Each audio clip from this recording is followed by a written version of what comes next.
Hey, Dennis and Jeff. Thanks for presenting on Gmail and Google Calendar for January 2 PD Day. You guys will be upstairs in the Lab 220 for both sessions on that. But thanks again.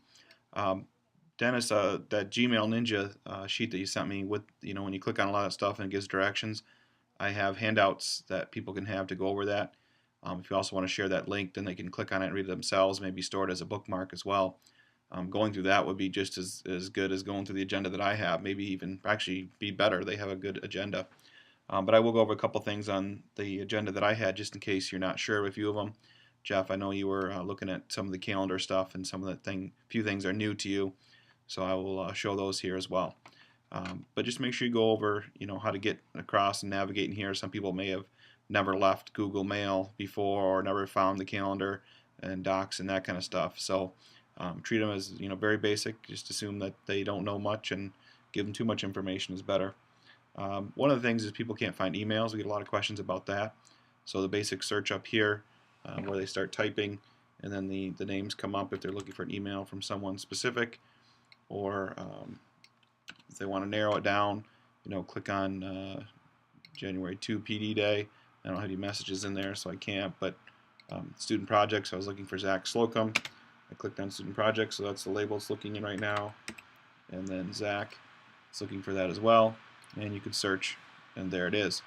One thing that I did find, about a month ago is search options.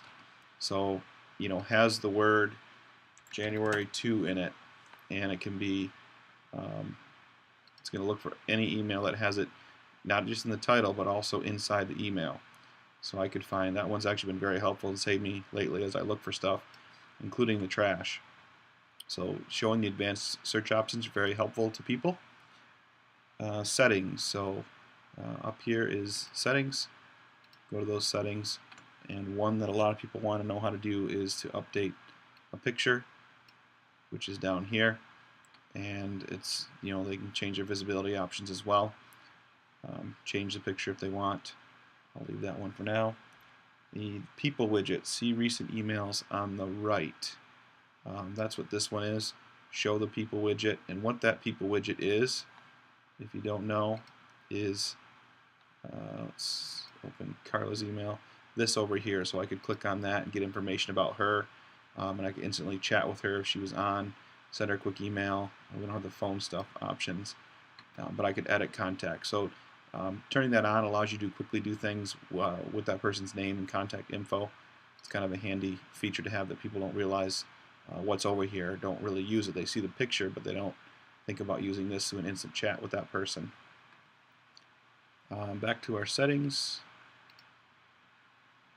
Signature, this is one people are always wondering, how do you get the information underneath there that they need to go? Especially if you're people starting a blog, they may want to add that blog here, their contact info, and they can change all that stuff. They can also add images and do a simple formatting on that, or have no signature if they don't want that. Labels and filters, two ways to do that. Labels here, they can create a new label. Most of the time I do it over here on the side. I have a lot of labels, as you can see, so I have to go to the more, and I'm going to create a new label. You can name it, and you can nest them under something else if you want to, like under my old.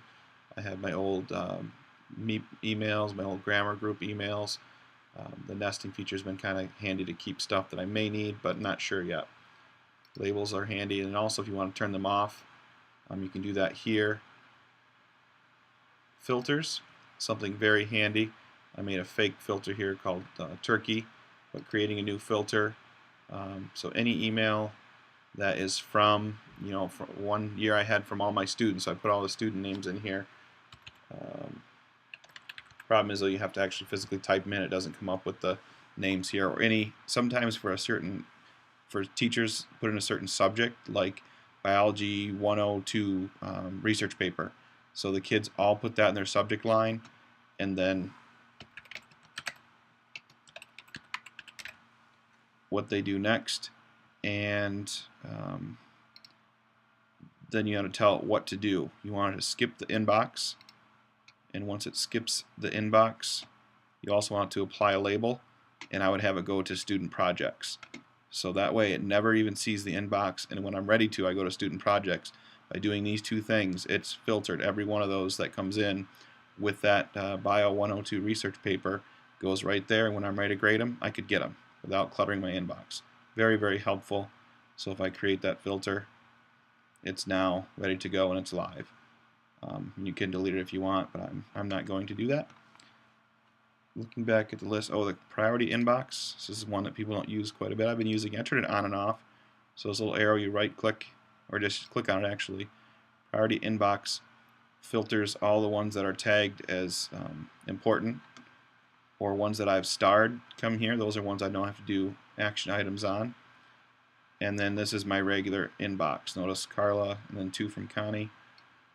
That's my regular inbox down there. But sometimes it gets confusing. I go back to Classic, and there's ones from Carla and Connie again in my email. So show people that. Then we want to be able to see those things. And I know, Dennis, we looked at this the other day. Mine doesn't have the cozy and the compact, but I think yours did. So go ahead and show people how to change the amount of emails that show up on their page through there.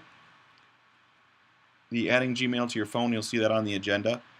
You can go ahead and show that to people if you want. It's not a necessary one, but some people like that.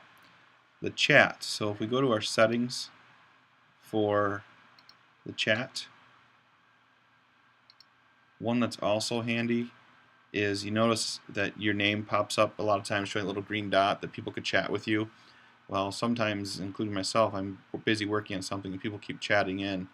And you can kind of turn that on and off, only allow certain people to see that you're online, otherwise you'll get tons of questions like a help desk. So the auto add suggested is just that. It automatically allows people I communicate with to chat with me and see when you're online. But then if I click this, only people that I explicitly approve can actually see if I'm online or not, and that can be helpful to increase your productivity and get things done.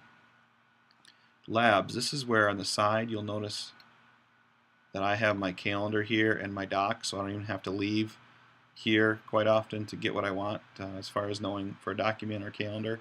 I can see what's on my agenda. Those things are under my labs, so I just added the Google Calendar gadgets enabled and the Google Docs gadget enabled.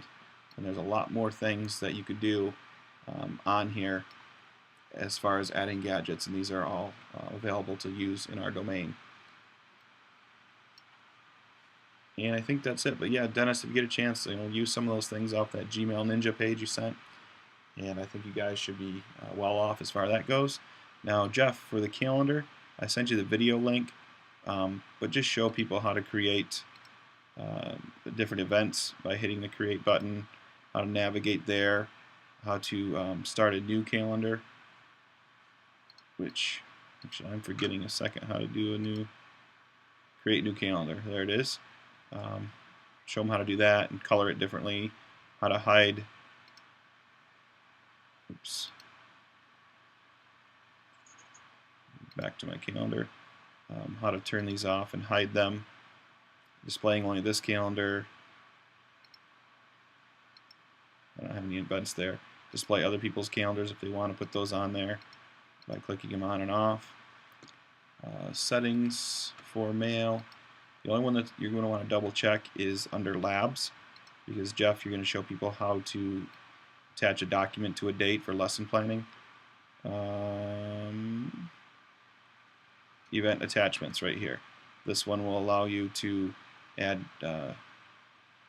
Google Docs or spreadsheets or whatever you're going to have showing that day to your calendar, which then you could share with subs and everybody so that they would have access to your documents without having to have you put it on a flash drive, the Pages document, or copy it.